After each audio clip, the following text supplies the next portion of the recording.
பத்திரப்பதிவு நடைமுறையில் மாற்றம் 34C சட்டத்திருத்த ரத்து செய்து உயர்நீதிமன்றம் உத்தரவு.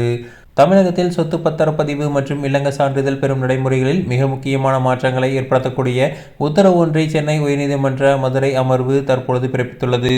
பொதுமக்களின் சொத்து பாதுகாப்பு மற்றும் பத்திரப்பதிவு சிக்கல்களை தீர்க்கும் நோக்கில் நீதிபதிகள் இந்த உத்தரவை அரசுக்கு வழங்கியுள்ளனர். சொத்துக்கள் தொடர்பான வில்லங்க சான்றிதழ் கோரி விண்ணப்பிக்கும் விண்ணப்பதாரர்களுக்கு இனிவரும் காலங்களில் அந்த சொத்தின் சர்வே எண் மற்றும் கதவு எண் ஆகிய துல்லியமான விவரங்களுடன் கூடிய ஈசி ஆவணத்தை தமிழக அரசு வழங்க வேண்டும் என நீதிபதிகள் உத்தரவிட்டுள்ளனர். இதன் மூலம் சொத்து விவரங்களில் ஏற்படும் குழப்பங்கள் மற்றும் மோசடிகள் பெருமளவில் தவிர்க்கப்படும் என எதிர்பார்க்கப்படுகிறது. இந்த வழக்கில் மிக முக்கிய தீர்ப்பாக தமிழக அரசு கடந்த காலங்களில் கொண்டு வந்திருந்த பத்திரப்பதிவு சட்டத்தின் 34C சட்ட திருத்தத்தை உயர்நீதிமன்ற மதுரை அமர்வு முழுமையாக ரத்து செய்து உத்தரவிட்டுள்ளது. ஒரு சொத்தை பத்திரப்பதிவு செய்த வேண்டும் என்றால் அந்த சொத்தில் அசல் ஆவணம் கண்டிப்பாக இருக்க வேண்டும். அசல் ஆவணம் இல்லை என்றால் ஆவணப்பதிவுகளை செய்ய இயலாது என்பதே இந்த 34C சட்ட திருத்தமாகும்.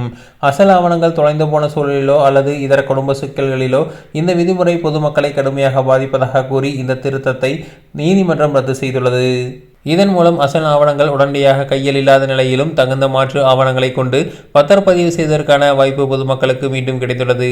நீதிமன்றத்தின் இந்த அதிரடி உத்தரவு தமிழக பத்திரப்பதிவு துறையின் பெரும் தாக்கத்தை ஏற்படுத்தும் என எதிர்பார்க்கப்படுகிறது.